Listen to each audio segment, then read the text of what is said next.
Imagine you're in the heart of Brazil, a country full of vast forests, mountains, and deserts. Now picture a small, agile armored vehicle, darting across these rugged terrains with ease. What if I told you that this compact armored car was designed and built by Brazil itself in the late 20th century, becoming one of the most efficient and reliable military vehicles of its time?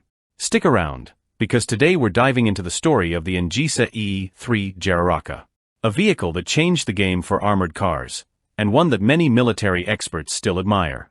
Stay with us to discover how this Brazilian-built machine was able to take on some of the toughest terrains and missions, making a name for itself worldwide.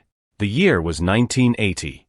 The world was still adjusting after the dust of World War II had settled, and nations everywhere were rethinking their defense strategies. Brazil, a country with vast forests, mountainous regions, and a need for speed, was on the lookout for a new generation of armored vehicles. The country had relied heavily on surplus American military equipment up until that point, such as the M8 Greyhound armored car. While these vehicles had served their purpose, Brazil needed something more modern, more flexible, and tailored to its unique needs. Enter the Engesa EE-3 Jararaca. This was no ordinary armored car. It was a product of Brazil's own ingenuity, designed to tackle everything from dense jungles to deserts. The EE-3 was part of a broader effort by Brazil to become self-sufficient in defense manufacturing.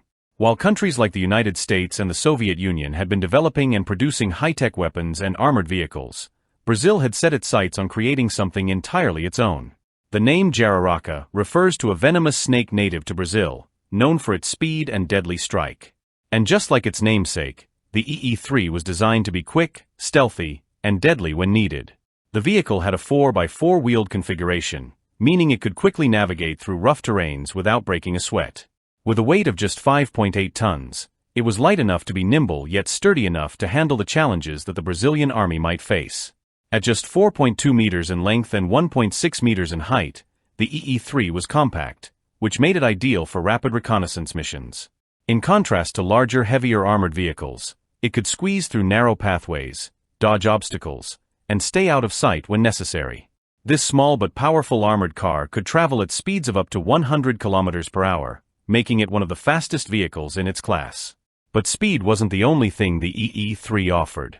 The armored car had a well-protected steel hull, providing defense against small arms fire and shrapnel.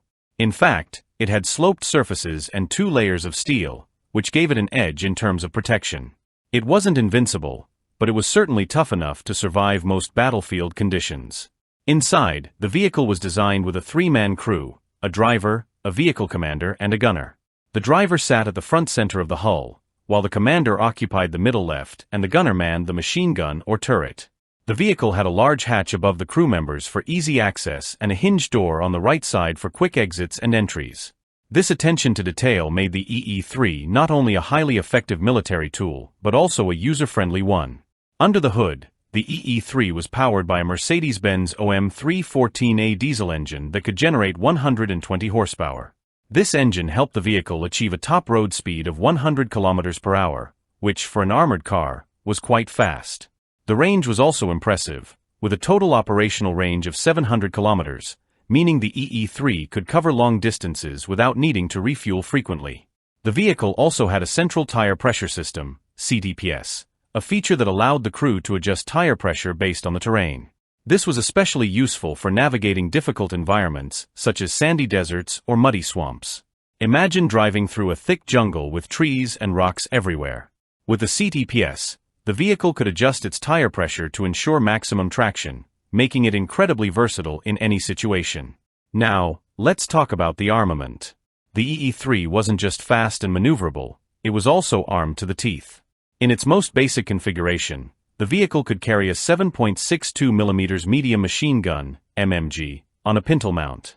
This could easily be replaced by a 12.7mm heavy machine gun, HMG, if more firepower was needed.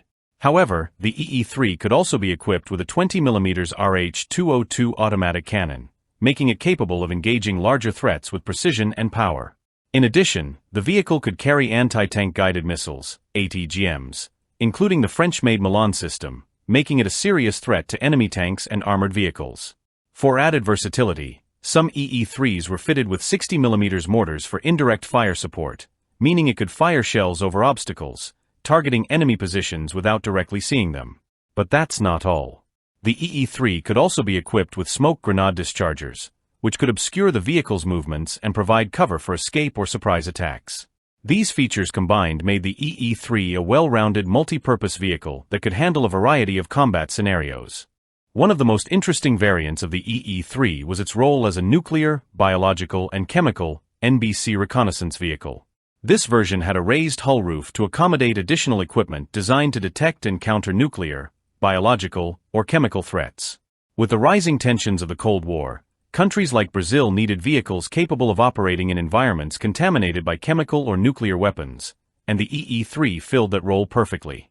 Over time, the EE-3 Jararaca made its way into the inventories of several countries. Brazil, of course, was its main operator, but the armored car also found buyers in countries like Cyprus, Ecuador, Gabon, Uruguay, Tunisia, and Iraq. Its small size, powerful armament, and off-road capabilities made it a highly desirable asset for various militaries around the world. Whether it was used in fast reconnaissance missions, as a tank deterrent, or in patrol and security roles, the EE-3 proved to be a highly reliable and versatile vehicle. Its success helped establish Brazil's reputation as a growing force in the global defense industry, capable of designing and manufacturing advanced military technology.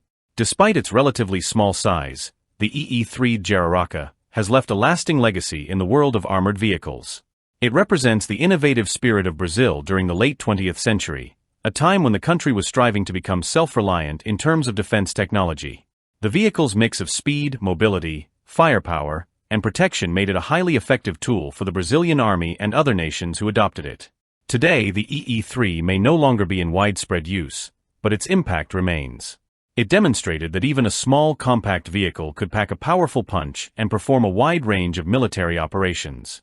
It's a testament to the ingenuity of Engesa and the Brazilian defense industry, and it will always be remembered as one of the most efficient and capable armored cars ever built. And there you have it, the story of the Engesa EE-3 Jararaca, an armored car that stood out for its speed, versatility, and firepower. What do you think of this Brazilian-made vehicle? Would it have made a difference on the battlefield in today's world? If you enjoyed this deep dive into military history, be sure to like this video, subscribe to our channel, and leave a comment below with your thoughts. We'd love to hear what you think about the EE-3, or if there's another armored vehicle you'd like to see us cover. Thanks for watching, and we'll see you in the next video.